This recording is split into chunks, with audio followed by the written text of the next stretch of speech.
சாமி சரணம். சாமியே சரணமையப்பா. நீங்கள் என்ன காட்சி பார்த்துட்ருக்கீங்கன்னா, நம்ம புண்ணியமான பம்பா நதியை என்டிஆர்எஃப் வீரர்கள் மற்றும் காவல்துறை அதிகாரிகள், தன்னார்வ தொண்டர்கள் சுத்தம் பண்ணக்கூடிய காட்சியை நீங்கள் பார்த்துட்டீங்க. நம்ம புண்ணியமான பம்பா நதியை பக்தர்கள் யாருமே அசுத்தம் செய்யாதீங்க.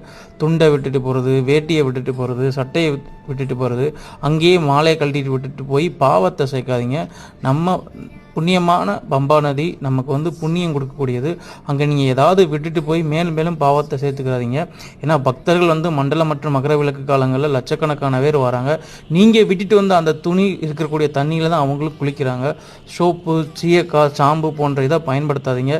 நீங்கள் பயன்படுத்த அது மற்ற பக்தர்களுக்கு தீங்கு விளைவிக்கும். உண்மையாக விரதம் இருந்து வரக்கூடிய பக்தர்கள் இது போன்ற தவறுகளை செய்யாதீங்க. சாமி சரணம். சாமியே சரணம் ஐயப்பா.